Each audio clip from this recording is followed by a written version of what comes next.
Here are my top tips to help you pass your upcoming ACCA SBL examination for the June 2024 sitting.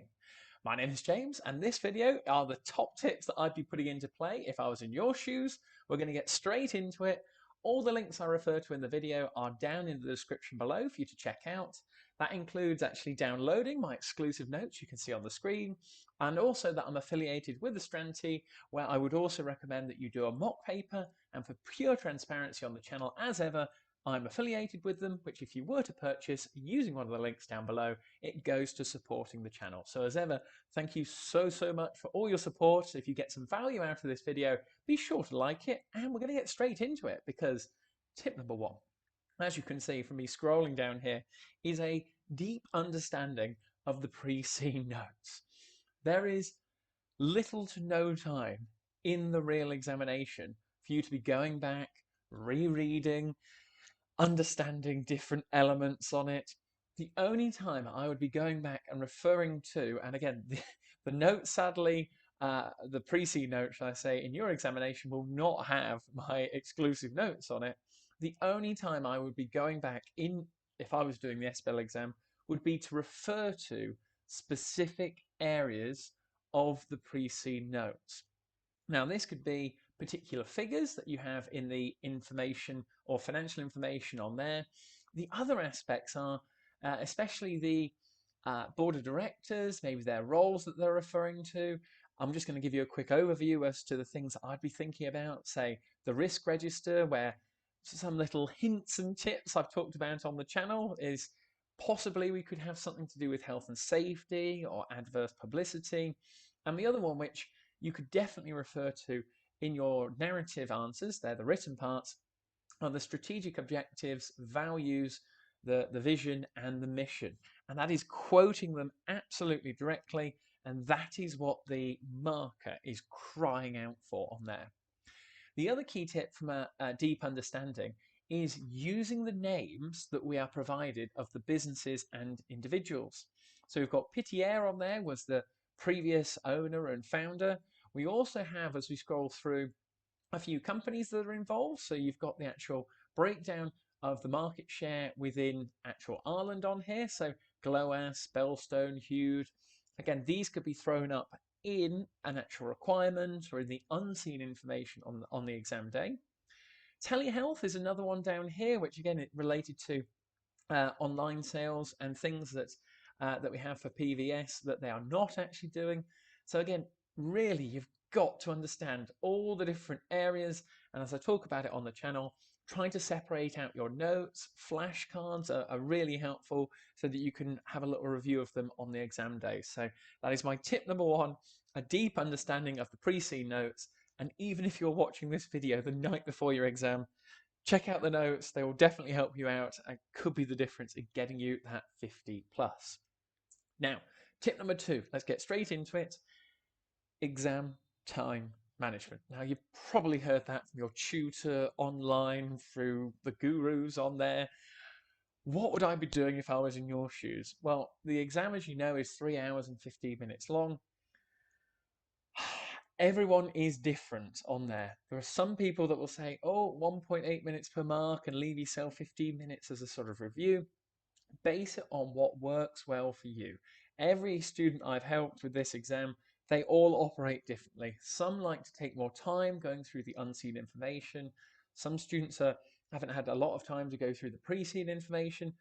Work what is best for you, but the key thing for your notes, please get this down because the examiner mentions it, is make sure you attempt all 100 marks in your exam. Do not only do 85, 90 and go, oh, I've run out of time. That is where mock papers, doing questions to time is going to pay dividends for you on there. The next key thing, which when I've spoken to students, and you can have a look at a few of the videos on the channel, the key one when it comes to exam time management is planning of your answer. So there's so much information, as you can see on the screen, going through it, and you've got sort of innovation, technology, strategic points. So if it was me in the exam and you get a 10-mark question on that, I'm there thinking, right, I need 5 decent points and to talk about them in a reasonable fashion, 2 to 3, maximum 4 sentences on there. And because I'm making 5 points, it should be 5 paragraphs, leave a space in between each one, and then you're saying to the marker, can you give me 2 marks for this body of work on there for the first paragraph for it? But the planning of those 5 paragraphs in my example there, I would be going through the unseen information, trying to identify any things that I could refer to, and I just used to write little trigger terms. So it could be, first bullet point would be working capital management. The next one might be stakeholders on there.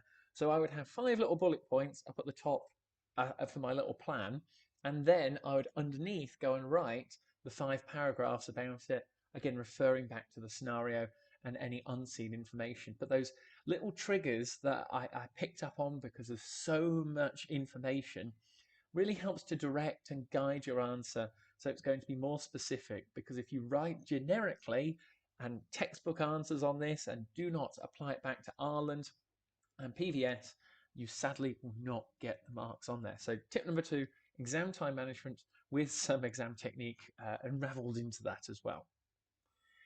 Now, next, tip number 3, getting onto it, professional skills marks. And this is something students just overlook, and they are going to be on your exam. There are 80 technical marks, 20 professional skills marks, and I sort of really remind students who I help out with this to say, try and get this into your answers. And though they actually are for your notes, are communication, actually how you're actually relaying your answer. That will be sort of, they'll throw something in like you're a junior or you're a manager and you've got to word it in a correct tone. Maybe you're doing a sort of letter or email to a client. Commercial acumen, that's understanding the actual industry itself. So for PVS, we have it as vet services. You've got to understand and relay that back to the marker. We have analysis, does what it says on the tin. That could refer to the tables that were given on page 9, going through the financial information on there, the financial summary, analysis, and then also the trends, the future planning, really showing your actual know-how, and to say like, well, if this was a real life situation, what would you do about it? Skepticism is the next one, which people overlook, and this is writing in a questioning manner. So you could refer to the strategic objectives, for example, like on here, as to that they say, for example, our strategic objectives: retain our staff so that we deliver the best client service. And you go to yourself, well, hang on a second, 19% staff turnover in 2003 and staff satisfaction dropping year on year. That can't be right. That's going to have to link into something and to improve moving forward for the board of directors. And lastly, evaluation. So there's going to be a requirement on your exam where you're going to have to look at the pros, look at the cons, the ups and the downs, could link into a SWOT analysis, PESTLE on there, and then giving your professional opinion. You can't get into the emotional side of this. It's your professional opinion that is going to be benefiting the organisation moving forward.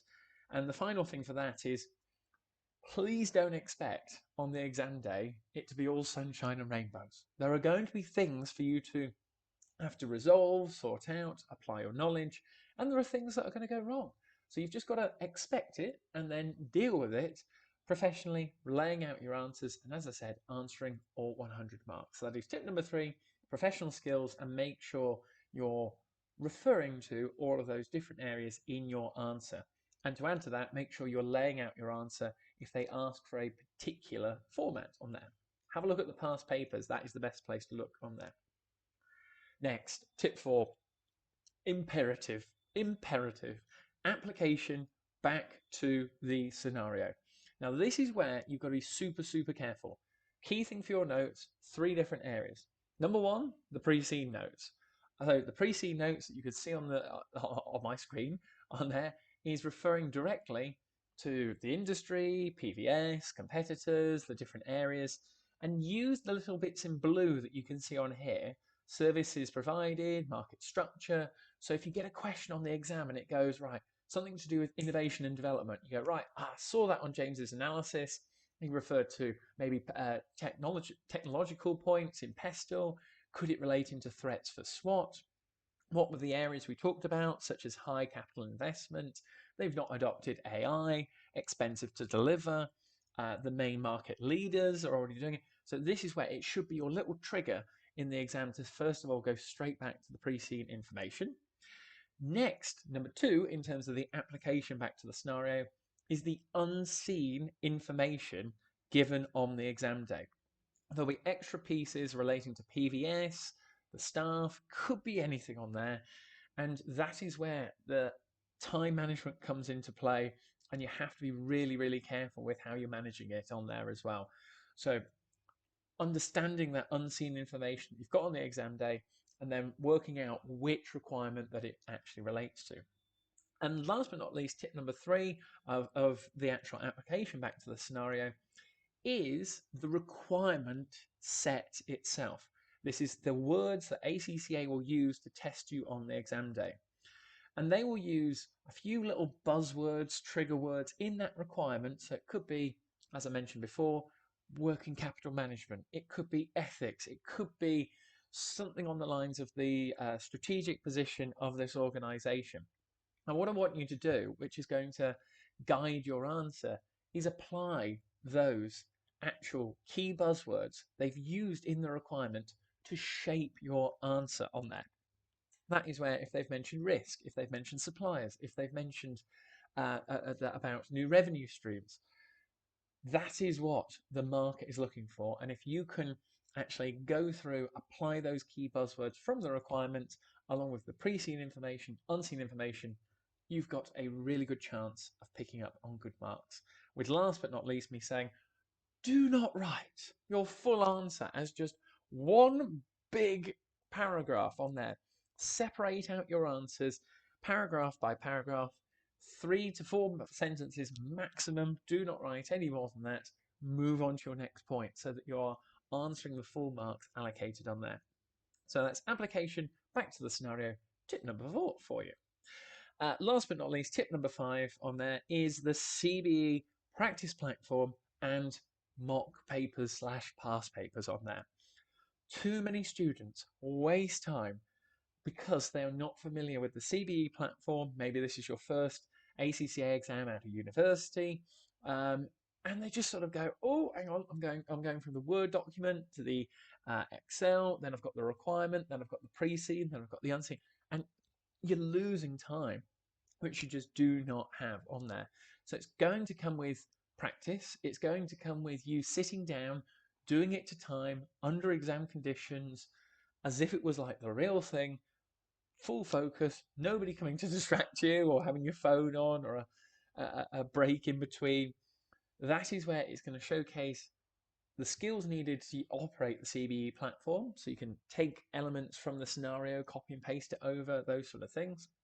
And then from there, doing a mock, which I said at the start of the video, you can click the link down below to Astranti's mocks, you can access them, you'll get the feedback straight away on there. And those are going to show you how to lay out your answer, how to actually implement it as if it was like the exam day, because it's one of the areas that students waste time. They don't end up answering 100 marks, and therefore they end up most likely not being in the 50% that pass this exam and being in the 50% that will sadly fail on that. The last thing for point 5, linking to the mocks, is another area which students particularly overlook, and that is ethics. So for the SBL exam, there will be some ethics in your exam.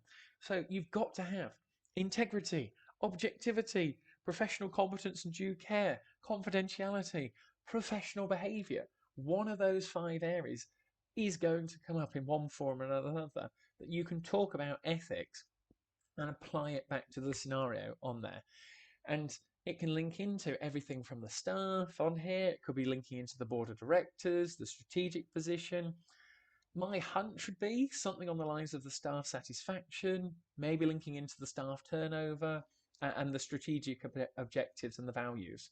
If you haven't had a look already of my debrief on here, particularly, should I say, on the website extracts on here, there's so much information on there where you go, oh, that could come up, or they could throw in something on those lines. So if you haven't already, check it out on the channel. It will definitely help you out, and it could be the difference in just, giving you those nuggets of information to get you over the line, and so that you can apply them in your examination on there. Whew. I hope you've enjoyed the video today, guys. That is to take you through my top tips how to help you pass your June 2024 exam.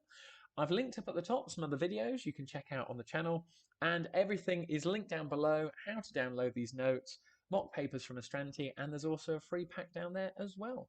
So best of luck with your examination. Leave me a comment how you get on, and I'll see you in another video soon.